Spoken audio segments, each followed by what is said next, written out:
everyone. In this video, we are going to continue the discussion on multiple choice questions of chapter 3 from R.S. Agrawal, that is factorization of polynomial. In previous video, we have discussed up to question number 13. So let's start with question number 14. Question 14 is 4a square b square 4ab then 8a 4b plus 4 is equals to what? Question mark is there. So बच्चों question ये है कि इसको simplify करके हम और क्या लिख सकते हैं. So first of all try to find out. देखो 1 2 3 4 5 6 टर्म्स हैं. सो अभी कुछ हम आइडिया नहीं लगा सकते कि इसको क्या लिखना चाहिए. So as so many terms are here, और बहुत अच्छी बात है कि ऑप्शंस में होल स्क्वायर्स लिखे हुए हैं, है ना. सो समहाउ होल स्क्वायर वाली आइडेंटिटी बनेगी. तो सबसे पहले कोशिश कीजिए कि यहाँ पे जितने भी परफेक्ट स्क्वायर या फिर परफेक्ट क्यूब आपको मिल रहे हो, like 4a square, it can be written as 2a whole square, है ना. जो भी आपको स्क्वायर टर्म्स मिल रही हैं वो एक बार लिख लीजिए. प्लस 4ab प्लस 8a, ये कोई स्क्वायर नहीं है, ये भी नहीं है.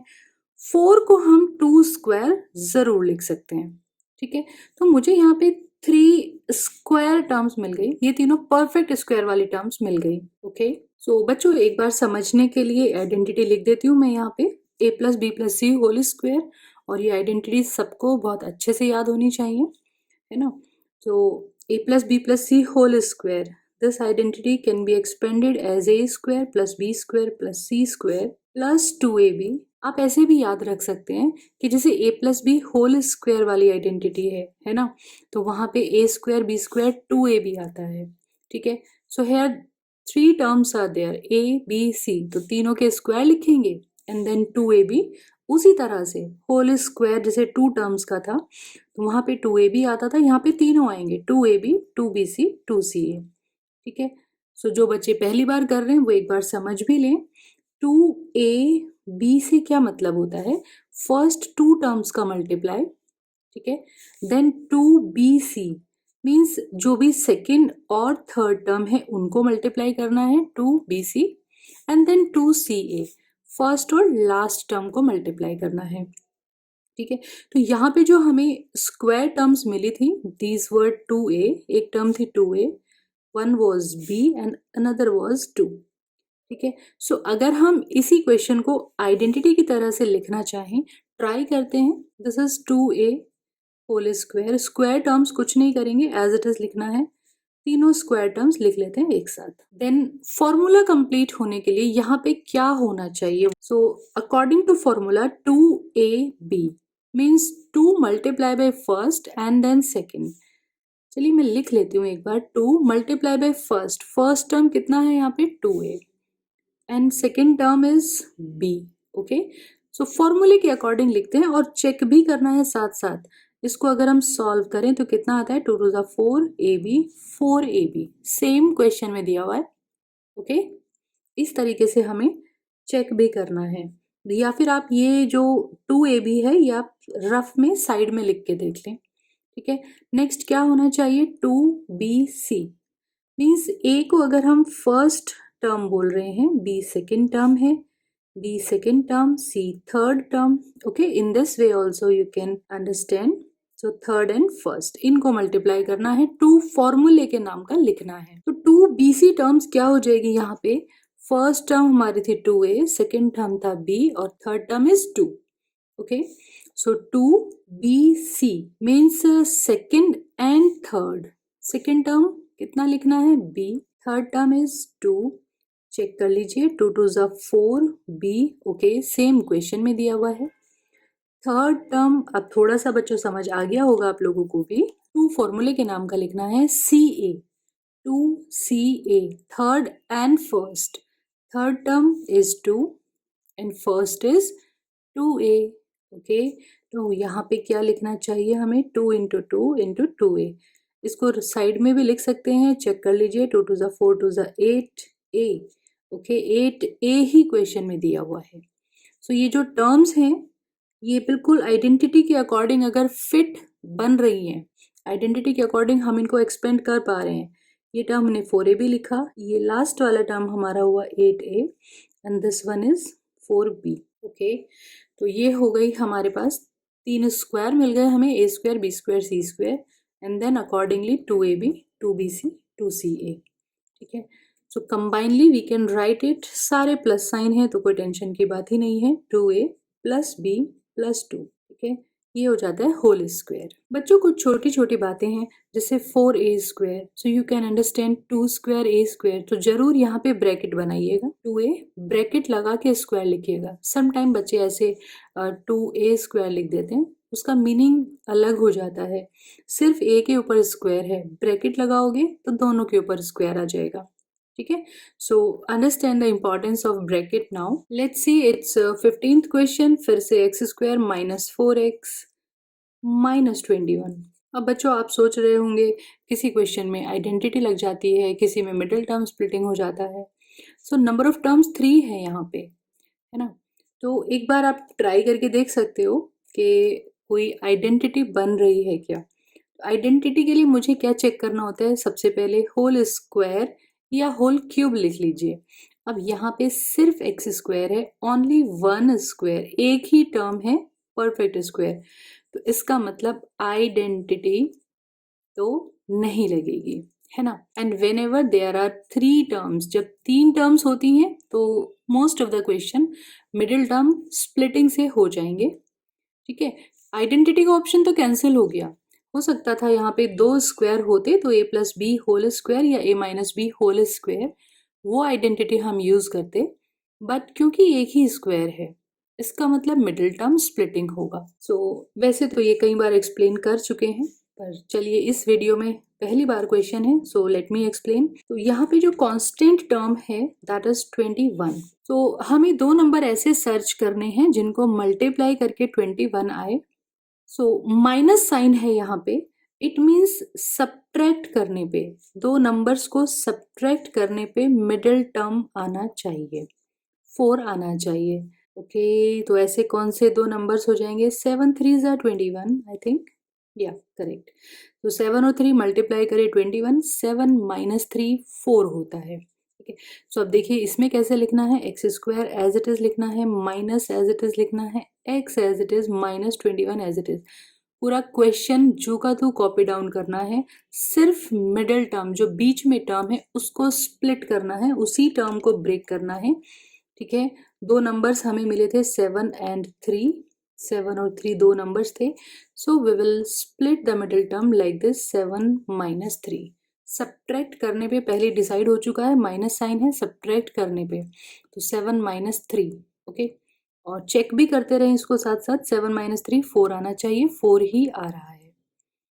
चलिए अब इसको सिंप्लीफाई कर लेंगे, bracket multiply minus 7x and be very careful, minus and minus bracket खोलते हुए, ब्रैकेट ओपन करते हुए, आंख नाक कान सब कुछ ओपन रखना है। ओके, तो ये बहुत कॉमन मिस्टेक होती है कि बच्चे ये दूसरा साइन चेंज नहीं करते, माइनस साइन बाहर है, दोनों साइन चेंज होंगे, minus minus plus 3x, okay, and minus 21। So now pair wise common जोड़े बना लेते हैं, x कॉमन लेंगे, यहाँ से x माइनस 7 बचेगा, 3 कॉमन लेंगे, x माइनस 7 बचेगा फिर से। Okay, now this first bracket is x minus 7 and x minus 7, पूरा पूरा ब्रैकेट कॉमन आ रहा है और यहाँ पे हमारे पास बच जाता है x प्लस 3। ओके, सो ये 2 फैक्टर्स आ गए, the given expression can be written as this multiply this. Okay, so चलिए देखते हैं ऑप्शन कौन सा सही है, x माइनस 7, ए और सी में से कोई हो सकता है, and x plus 3, C option correct बन रहा है भाई। Let's see it's question number 16। Question number 16 middle term splitting ही है, लेकिन यहाँ पे 4x square plus 4x minus 3, मतलब x स्क्वायर के साथ भी कोई डिजिट लिखी है, x स्क्वायर के साथ में कोई डिजिट है। ठीक है, और मिडिल टर्म स्प्लिटिंग क्यों है, क्योंकि एक ही स्क्वायर मिल रहा है, बाकी और कोई स्क्वायर है ही नहीं यहाँ पे, no perfect square is there, only this one perfect square. 2x square लिख सकते हैं तो उससे तो आइडेंटिटी नहीं बनेगी। So in such type of question जब x स्क्वायर का कोफिशिएंट होता है, so coefficient of x square और कांस्टेंट टर्म, आपको पहले इन दोनों को मल्टीप्लाई करना पड़ेगा. First you have to multiply 4 multiply 3 that is 12. Okay, उसके बाद मिडिल टर्म स्प्लिटिंग का जो कॉन्सेप्ट है वो सेम रहेगा. मल्टीप्लाई करके 12 आना चाहिए. ठीक है बच्चों, और कांस्टेंट से पहले माइनस साइन है, इसका मतलब सब्ट्रैक्ट करने पर मिडिल टर्म 4 मिलना चाहिए. ओके, मल्टीप्लाई 12 सब्ट्रैक्ट करने पे 4, आई थिंक 6 2 जा 12. ठीक है, बाकी rest of the procedure is same, plus as it is bracket x minus 3, everything we will copy down just same except the middle term. सिर्फ middle term को छोड़ के बाकी सब जुका तो लिखना है. middle term के place पे 4 is written here, so we will just split this 4. उस 4 को break कर देंगे 6 minus 2. ओके, आंसर वही आना चाहिए, चेक कर लीजिए. 6 minus 2 plus 6 minus 2 plus 4 will left out. Okay, after that bracket multiplication plus 6x minus 2x minus 3 pair wise common ले लीजिए. Further I am leaving this question for you people. Don't forget to share your answer in comment section. Let's see question number 17. बच्चों question 17 फिर से middle term splitting का ही question है. So coefficient of x square 6 हो जाएगा यहाँ पे और कांस्टेंट टर्म 5 हो जाएगी. सो इस क्वेश्चन के लिए हमें सबसे पहले क्या करना पड़ेगा, 6 इंटू 5 30. अब 30 के अकॉर्डिंग मिडिल टर्म स्प्लिटिंग करना है. सो आई होप आप लोग कर पाएंगे. Let's see it's question number 18. In this question they are asking x plus 1 is a factor of the polynomial and few polynomials are given in the option. मतलब हमें check करना है कि x plus 1 इनमें से कौन से पॉलिनोमियल का फैक्टर है. x plus 1 इनमें से कौन से पॉलिनोमियल का फैक्टर होगा. सो बच्चों फैक्टर चेक करने के लिए क्या करना होता है, x plus 1 को हम 0 रखेंगे, यहां से वैल्यू निकालते हैं x is equals to -1.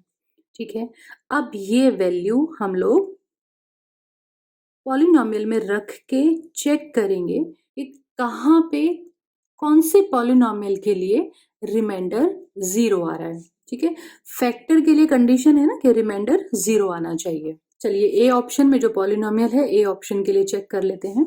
x power 3 मतलब -1 power 3 -2 then -1 square plus -1 and +2.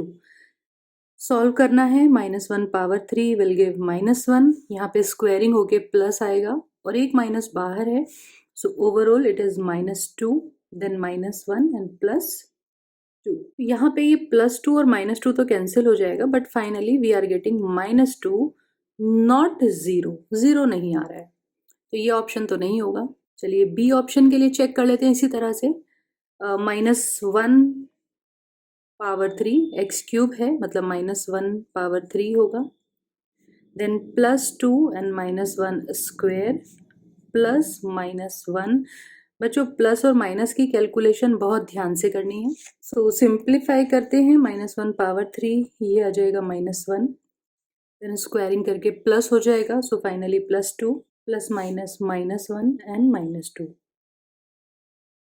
तो ये भी हमारे पास -2 ही आ रहा है, नॉट इक्वल टू 0. लगता है सारे ही ऑप्शन करके देखने पड़ेंगे. सी ऑप्शन में बताओ बच्चों, -1 पावर 3 करेंगे -1 ही हो जाएगा. +2x स्क्वायर हमने इस वाले पार्ट में भी सॉल्व किया है, +2x स्क्वायर से +2 ही आ रहा है. Okay, then minus and minus +1 हो जाएगा और -2 हो जाएगा. ठीक है, so +2 -2 cancel and +1 -1 also cancel.